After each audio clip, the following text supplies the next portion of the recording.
Before starting simple machines, we should know about the machines. What is machine? तो machine क्या होता है?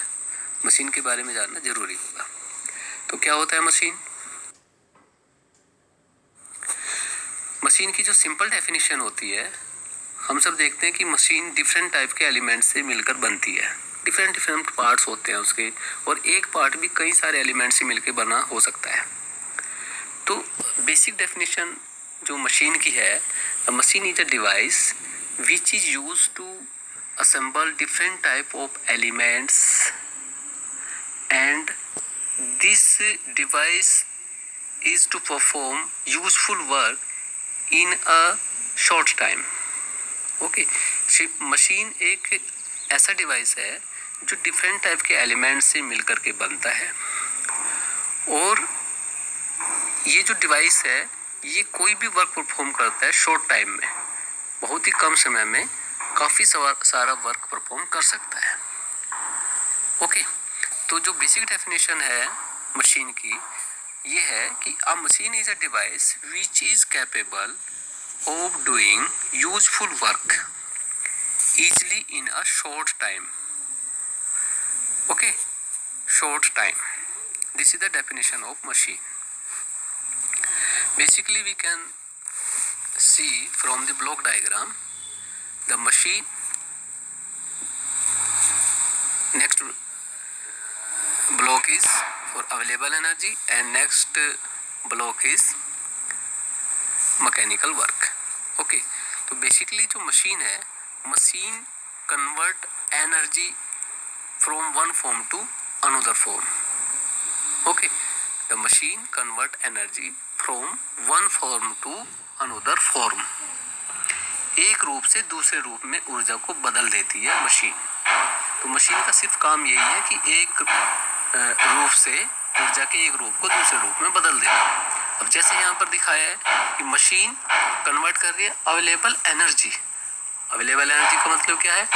Different type of energy available in this universe, like force energy, like heat energy, like physical energy, like any type of energy, water energy, hydraulic energy, okay,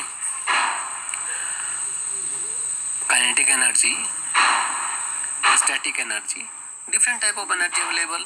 So this energy is converted into mechanical work. ठीक है, तो जो ये available energy थी इसको किस में convert किया मशीन ने? मैकेनिकल वर्क में कन्वर्ट किया. Energy converted into work. This is the main function of the machine. Okay, next is because topic is simple machine. तो what is simple machine? Simple machine का मतलब होता है कि ऐसी मशीन जिसमें केवल लोड लिफ्टिंग के लिए एक ही पॉइंट हो, जिसमें केवल एक ही लोड पर लिफ्टिंग किया गया हो, एक ही पॉइंट पर लिफ्टिंग किया गया हो, वो आपकी सिंपल मशीन होती है. बेसिक डेफिनेशन जो सिंपल मशीन की है ये है, a simple machine is a mechanical device that change the direction और मैग्नीट्यूड ऑफ अ फोर्स. तो सिंपल मशीन की डेफिनेशन क्या हुआ? A simple machine is a mechanical device that change the direction और magnitude of a force. This is the simple definition of a simple machine. Okay, and there are some examples of the simple machine. First is like here, lever, cranes, screw jacks, wheel and axle. These are the examples of the simple machine. One is, next topic is compound machines. What is compound machine? The compound machine definition is, it is a machine which has more than one point for the application of load. One point, more than one point, एक से अधिक अगर points पर load लगा हुआ है, okay, application of the load है, तो वो आपकी कंपाउंड मशीन कहलाती है. तो it is a machine which has more than one point for the application of load and has more than one point for effort is called compound machine. Okay, for example, lathe machine, shaper, planer, milling or other machines like printing machine, JCB. Okay, ये सारी मशीनें जो है आपकी compound machine कहलाते हैं. और simple machine का सिंपल एग्जांपल हमने ले लिया, लीवर है, क्रेन है, स्टेपलर है, ये सब आपके सिंपल मशीन्स है. तो there is a basic difference between simple machine and compounding machine. तो here one side is simple machine and another side is compound machine. There is a difference. In the side of simple machine, a machine which has only one point for the load application. Okay, and in the compound side, a machine which has more than one point for the application of load. Okay, for example, the lever, crane, screw jack, wheel and axle, stapler, these are example of simple machine. And another side, in the compound machine, there is the example of lathe machine, shaper, planer, milling, okay, printing machine. These are the example of compound machine. Okay, the next definition is load. Because हम simple machine के बारे में पढ़ रहे हैं तो यहाँ पर लोड्स एक टर्म्स आएंगी, लोड्स एंड एफर्ट. तो लोड क्या होता है और एफर्ट क्या होता है, इसकी बेसिक डेफिनेशन हमें पढ़नी है. तो लोड क्या है? Load is a weight. Load क्या है? एक तरीके का वेट है. Load is a weight which is lifted by machine. जो एक मशीन के थ्रू, मशीन के द्वारा लिफ्ट किया जाता है, उसको लोड कहा जाता है. It is denoted by capital W. ये किससे डिनोट किया गया है? कैपिटल W से डिनोट किया गया है, वेट. ओके, तो जो लोड है, लोड क्या है? Load is a weight. Load एक तरीके का वेट है जो किसी मशीन के थ्रू लिफ्ट किया जाता है, उसको हम लोड कहते हैं.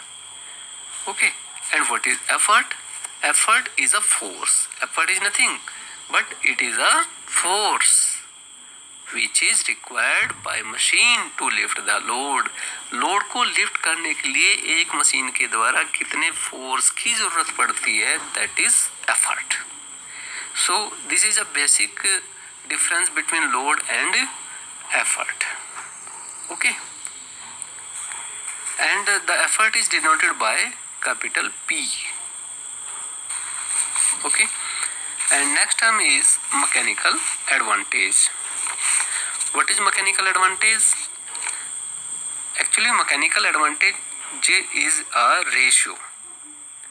Mechanical advantage is a ratio. किसका रेशियो होता है? Is a ratio of the load lifted W to the effort applied. Okay, so the mechanical advantage is equal to load lifted upon applied effort. तो जो symbols थे load lifted का W और जो effort, applied effort का symbol था वो है P. तो MA is a mechanical advantage. So mechanical advantage is equal to W upon P. W upon P, where W is load and P is effort. Okay, और हम ये भी ध्यान रखेंगे कि मैकेनिकल एडवांटेज अगर हमें फाइंड करना है, mechanical advantage always should be greater than 1. हमेशा एक से ज़्यादा होना चाहिए, ग्रेटर होना चाहिए मैकेनिकल एडवांटेज. बिकॉज W जो है, W वेट जिसको लिफ्ट करना है, वेट हमेशा ज़्यादा होना चाहिए एज कंपेयर टू एफर्ट. भाई मशीन का बेसिक फंक्शन क्या है? मशीन का बेसिक फंक्शन है कि कम फोर्स लगा करके, कम एफर्ट लगा करके ज़्यादा से ज़्यादा वेट को लिफ्ट कर सके इन शॉर्ट टाइम. तो क्या होना चाहिए एक mechanical advantage? W always greater than P. So mechanical advantage should be greater than always 1. Okay. Next term is velocity ratio. Velocity ratio. What is velocity ratio? The velocity ratio is the ratio of a distance moved by the effort to the distance moved by the load.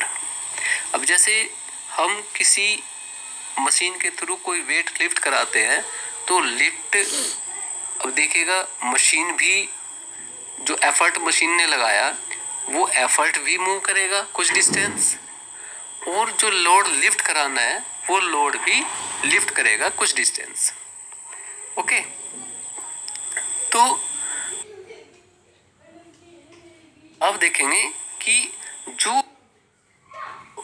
Effort ने distance travel किया है that is y, and the distance travelled by load that is x.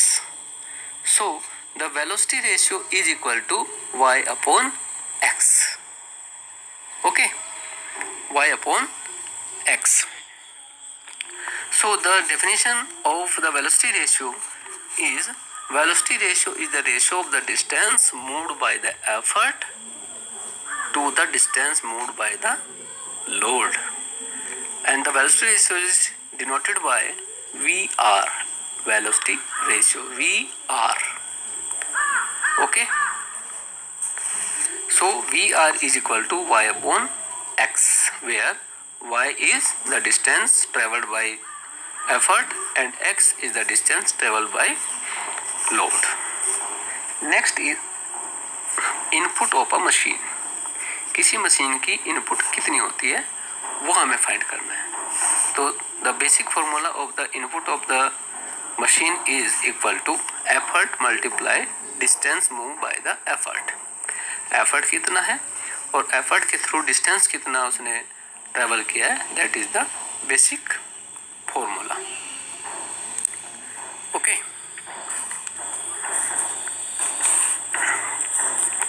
Because the input of the machine is the work. Input is work done by the machine. Input what? Input of a machine is the work done on the machine. Machine के ऊपर कितना work किया हमने, because effort तो लगा रहे हैं ना, तो how much work done on the machine, this is input. And in the lifting machine it is measured by the product of effort and the distance moved by the effort. Okay, this is the input of the machine. Next is output of a machine. What is the output of the machine? Output of the machine is output of the machine is the actual work done by the machine. Clear है कि जो output होगा it is work done by the machine, and input क्या होगा, work done on the machine. Machine के ऊपर कितना work किया और जो हमने मशीन के ऊपर वर्क किया उससे हमें आउटपुट कितना मिल रहा है, वर्क कितना मिल रहा है, that is output of by machine. Okay. So the output of a machine is the actual work done by machine. In lifting machine it is measured by the product of the weight और load lifted and the distance through which it has been lifted. So output is equal to load into distance moved by load. There is a difference. Distance moved by the load. So output is equal to load is denoted by W and distance moved by the load is denoted by X. So output is equal to W into X. Okay. And the next term is efficiency. Next term is efficiency. Dakshta. Efficiency, dakshta. Then what is the definition of efficiency? It is the ratio of the output to the input of a machine. So output upon input is the ratio. So it is known as efficiency. Any type of machine, it is known as efficiency. Okay, output upon input, and it is always expressed in a percentage. So efficiency is equal to output upon input multiplied by 100. So we can find out efficiency. Okay, and we know about that the efficiency is equal to output. Then what is output? Output is the product of load into x, and input effort is the product of effort into traveled by the effort, distance traveled by the effort, p into y. So the efficiency is equal to wx upon py. अगर हम इसमें देखें कि w upon p, what is w upon p? W upon p is the formula of MA, mechanical advantage. Okay, and x upon y is the formula of 1 upon VR, velocity ratio. Okay, so MA upon VR into 100, this is efficiency. So efficiency is equal to MA upon VR into 100. This is the formula of efficiency. And we can also categorize the MA upon VR. It is the efficiency of mechanical efficiency. अगर हम mechanical advantage और velocity ratio की form में इसको लिख रहे हैं MA upon VR, so it is known as mechanical efficiency of a machine, and it is denoted by epsilon. Okay, and next term is ideal machine. Ideal machine कैसे machine होती है? Ideal machine वो machine होती है जिनकी efficiency always 100% होती है. ऐसी मशीनें, आदर्श मशीनें वो मशीनें होती हैं जिनकी इफिशियंसी, जिनकी दक्षता हमेशा 100% होती है. वो मशीनें आइडियल मशीन कहलाती है. The machine which efficiency 100% is known as ideal machine. These machines are frictional less machine. इनमें किसी तरह का कोई घर्षण नहीं होता है. किसी तरह का, ये माना जाता है कि इस मशीन के अंदर किसी भी प्रकार का घर्षण, फ्रिक्शन नहीं होता है. Okay, so this type of machine which has no friction and has efficiency 100%, such type machine is called ideal machine. This type of machine is also called perfect machine. Okay, but actually the ideal machine is possible only theoretically, not practically. इस type की जो मशीनें हैं, ideal machine है, ये केवल theoretically मानी जा सकती है, but it is not possible in the field of practical. Okay, because किसी भी मशीन की efficiency always 100% हो ही नहीं सकती है. Okay, so it is theoretical. And next term is law of machine, which is very important term in this chapter. Law of machine. What is the law of machine? For lifting machine, the law of machine is the relationship between the effort P and the load W is called law of that machine. Relationship between P and W is called the law of that machine.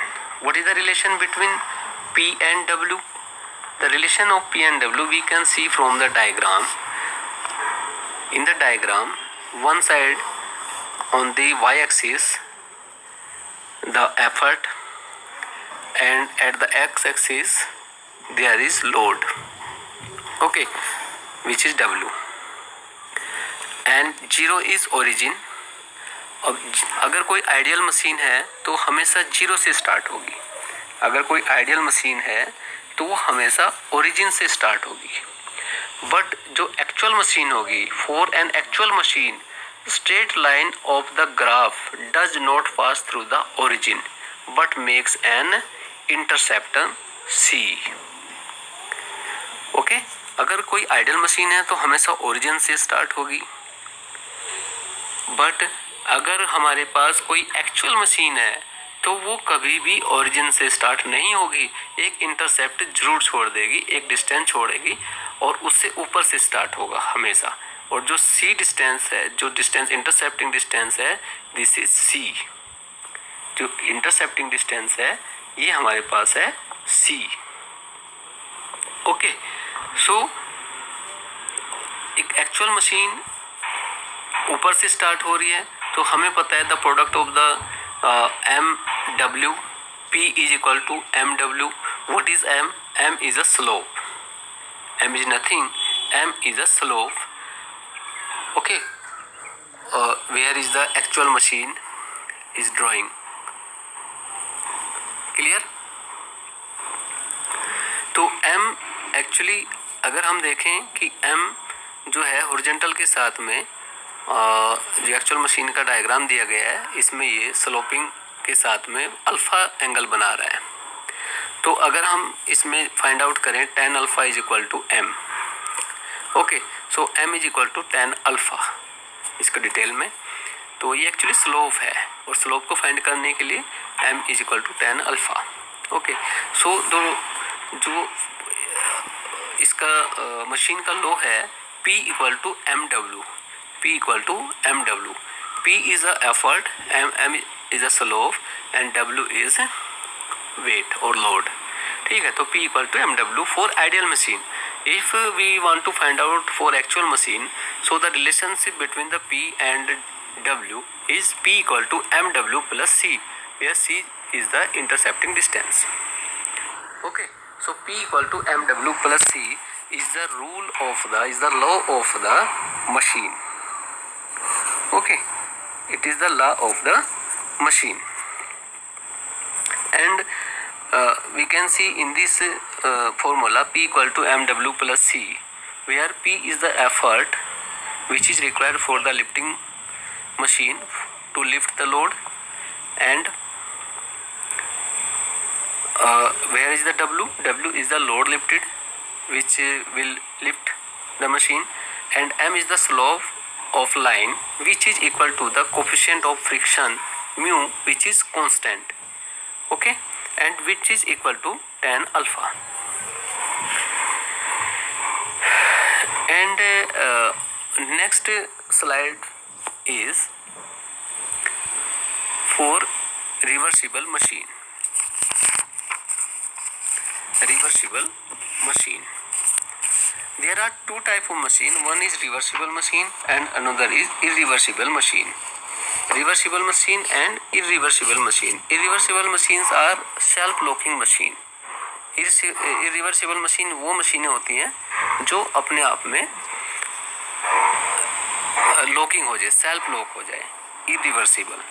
लेकिन जो reversible machines है वो बड़ी important है। Reversible machines क्या होती हैं? Reversible machines वो मशीनें होती हैं जिनकी इफिशियंसी हमेशा 50% से ज़्यादा आती है। ये कंपटीशन में भी आता है। तो रिवर्सिबल मशीन वो मशीनें होती है जिनकी इफिशियंसी ऑलवेज ग्रेटर देन 50% होती है। ओके, हमेशा इनकी 50% से ज़्यादा इफिशियंसी होती है। तो जो बेसिक डेफिनेशन है रिवर्सिबल मशीन की वो इस तरीके से हम पढ़ सकते हैं। If the machine capable of doing some work in the reverse direction due to its load after the effort P is totally removed, then the machine is called reversible machine. मतलब कि अगर कोई मशीन, जैसे हमने किसी machine के ऊपर कोई एफर्ट लगा रखा है तो जैसे ही मशीन के ऊपर से एफर्ट को रिमूव किया जाता है, P रिमूव कर दिया जाए, तो उसके बाद भी मशीन कुछ ना कुछ वर्क कर दे रिवर्स फॉर्म में, तो उस मशीन को हम रिवर्स मशीन कहते हैं। अब जैसे आपने स्प्रिंग है, स्प्रिंग के ऊपर आपने लोड अप्लाई किया, लेकिन जैसे ही आप स्प्रिंग से लोड हटाते हैं तो वो कुछ ना कुछ आपको एफर्ट प्रोवाइड, लोड जैसे ही उसके ऊपर से एफर्ट हटाते हैं कुछ ना कुछ आपको रिवर्स में फोर्स अप्लाई करेगा ही करेगा, एनर्जी आपको रिवर्स करेगा ही करेगा। तो उसको हम कहते हैं रिवर्सिबल मशीन। ओके, तो ऐसी मशीन जो है, जो मशीनें कुछ ना कुछ जब उनके ऊपर वर्क कर रहे होते हैं तो वो कुछ ना कुछ आपको रिवर्स में भी कुछ ना कुछ वर्क प्रोवाइड करेंगी। जब उनके ऊपर कोई एफर्ट अप्लाई नहीं हो रहा है तो भी वो कुछ ना ओके। सो जो रिवर्सिबल मशीन्स होंगी, रिवर्सिबल मशीन्स में हम देख रहे होंगे कि there is no friction in the reversible machine. Okay, so friction losses in this type of machine, so there is equal to input minus output. What is friction? Friction can be find through the difference between input to output. Okay, so friction is equal to input minus output. Here we can see there is a P into Y. Py is the input and Wx is the output. So the difference between Py minus Wx is equal to friction. Okay, अब चूँकि हम reversible process study कर रहे हैं तो reversible process में हमने देखा है कि किसी भी तरह का फ्रिक्शन इसमें नहीं होता है, या होता है तो वो दोनों का डिफरेंस होगा, effort minus load. Okay, effort जो इनपुट है और लोड जो आउटपुट है, तो उन दोनों का डिफरेंस आपका फ्रिक्शन लॉसेस फाइंड आउट हो जाएंगे। अब हम देखते हैं कि अगर क्योंकि रिवर्सिबल मशीनें हैं तो रिवर्सिबल मशीन का मतलब यही है कि अगर हम लोड रिमूव कर दें तो भी हमें रिवर्स में कुछ ना कुछ वर्क मिलेगा। तो वो कैसे मिलेगा? जब फ्रिक्शन लॉसेस हमारे पास कम से कम होंगे, है ना। तो अब हमें देखते हैं कि अगर हमें रिवर्सिबल मशीन है, फ्रिक्शन कम से कम है, तो Wx always should be greater than Py minus Wx। मतलब जो लॉसेस है, लॉसेस से हमेशा Wx ग्रेटर होना ही चाहिए, तभी रिवर्सिबल वर्क हमें मिलेगा। ओके, सो अगर हम देखें कि Wx is greater than is equal to Py minus Wx, तो Wx और जो माइनस Wx है ये एक साइड में ले आए हम, तो ये हो जाएगा आपके पास 2Wx is greater than Py। तो putting the values Wx upon Py is greater than और equal to 1/2। Okay, so W upon P we know mechanical advantage, and x upon y we know y upon x we know VR. So ma upon VR is greater than 1/2. So 1/2 means 50%. 0.5 multiply 100 तो कितना होगा? 50%। तो यहाँ से हमें पता चलता है कि जो रिवर्सिबल मशीन है उसकी जो इफ़िशियंसी है वो हमेशा 50% से ज़्यादा ही होगी। इन अनदर फॉर्म इरिवर्सिबल मशीनें और सेल्फ लॉकिंग मशीनें। सेल्फ लॉकिंग मशीनें कौन सी मशीन होती हैं? Irreversible machine. जिन मशीनों की इफ़िशियंसी 50% से हमेशा कम होती है उन मशीनों को इरिवर्सिबल मशीनें कहते हैं। ओके, एंड नेक्स्ट है डियर स्टूडेंट्स हमारे पास प्रॉब्लम। एक बुक का एग्जांपल है, एग्जांपल नंबर 4। इसमें दिया हुआ है कि एक एग्जांपल है जिसमें दिया है in a lifting machine whose velocity ratio is 50 and effort of 100 newton is required to a load of 4 kilo newton. Is the machine reversible? क्या ये मशीन रिवर्सिबल है? If so what effort should be applied so that the machine is at the point of reversing? मतलब कि हमें इसमें question क्या दिया है? वेलोसिटी रेशियो गिवन है जिसकी वैल्यू 50 है, एफर्ट गिवन है जो मशीन लोड लिफ्टिंग के लिए लगा रही है जिसकी वैल्यू 100 न्यूटन है, लोड लिफ्टिंग W गिवन है हमें 4 किलो न्यूटन जिसका हमें लोड को लिफ्ट करना है। तो 4 किलो न्यूटन को हम कन्वर्ट कर लेंगे न्यूटन में, 1000 से मल्टीप्लाई तो 4000 हो जाएगा। फर्स्ट ऑफ ऑल हम फाइंड आउट करेंगे मैकेनिकल एडवांटेज। हमें पता है कि मैकेनिकल एडवांटेज क्या होता है। मैकेनिकल एडवांटेज का फॉर्मूला होता है W अपॉन P। W हमारे पास 4000 newton and P 100 newton. So after dividing this we get 40। So mechanical advantage is equal to 40। And how we can find out the efficiency? we know the formula of the efficiency ma upon vr, mechanical advantage upon velocity ratio multiply by 100.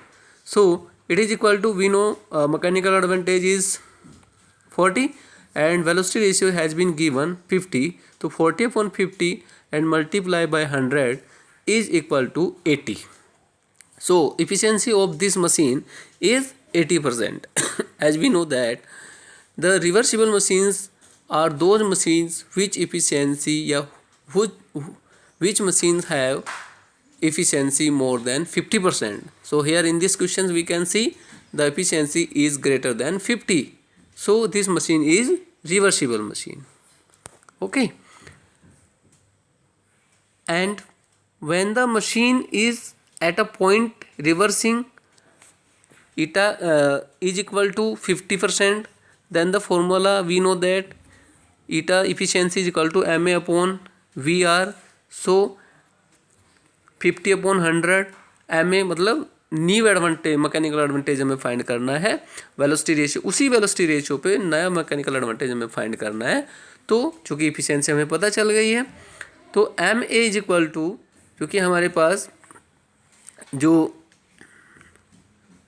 Given है new mechanical advantage, जैसे इसमें multiply हुआ तो 50 into 50 तो कितना हो गया 2500 upon 100. तो 100 से डिवाइड करने के बाद क्या आ जाता है M A is equal to 225. Okay. So mechanical advantage we know W upon P, तो W upon P equal to 25. So new effort P1 is equal to W upon 25. So because W has been given 4000 and it is divided by 25, so new effort will be find out 160 Newton. Okay. So dear students, these types are very simple problems and we can searching from the books or through the internet these type of problem and solve it. Okay. तो इनको हम solve करेंगे और भी मैं एक video बनाऊंगा जिसमें और भी सिंपल प्रॉब्लम्स होंगी जिनको हम एग्ज़ाम के लिए प्रिपेयर करेंगे. Thank you dear students, thank you so much.